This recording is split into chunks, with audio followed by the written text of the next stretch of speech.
এবার বিকেলবেলা ইস্কন মন্দিরের দিকে ঘুরতে এলাম। কি সুন্দর লাগছে সামনে দিয়ে মন্দিরটা। সবসময় ভিডিওতেই দেখি, আজকে পুরো লাইভ সামনে দিয়ে দেখলাম। তো আমাদের পুরো ফ্যামিলি দাঁড়িয়ে আছে। চলো ভিতরে ঢুকা যাক। এবার শুনতে পাচ্ছি ভিতরে নাকি ফোন নিতে যাই। চলো যতটা বাড়ি দেখাবো তোমাদেরকে। দেখতে পেয়েছো কত সুন্দর লাগছে, আর চারিদিকে পরিবেশটা দেখো কত সুন্দর লাগছে। সবাই বলে দাও জয় রাধে।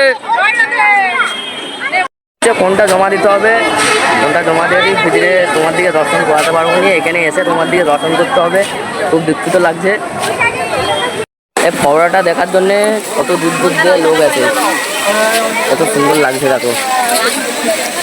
অন্ধকারে আরও লাইটিংয়ের ক্যাপাসিটি আছে, আর পুরো এরিয়াটা দেখো কত সুন্দর লাগছে।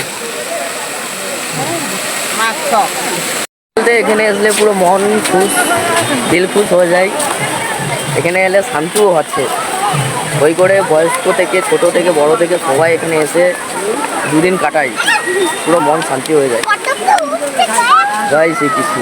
সবাই আসবে, এসে দর্শন করবে মায়াপুর নবদ্বীপ ধাম। তবে ঘড়িতে 5টা বাজে, তাই এত ভিড় দেখো বন্ধুরা।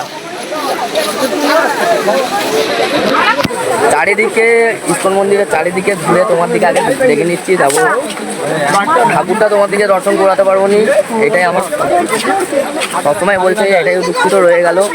এত কষ্ট করে এসে তোমার দিকে দেখাতে পারবো না, এটাই দুঃখিত। কিন্তু চারিদিকে তোমার দিকে এটাই দেখাচ্ছি, তোমরা এটাই এনজয় করবে। রাধে রাধে। ঠিক আছে, থ্যাংক ইউ।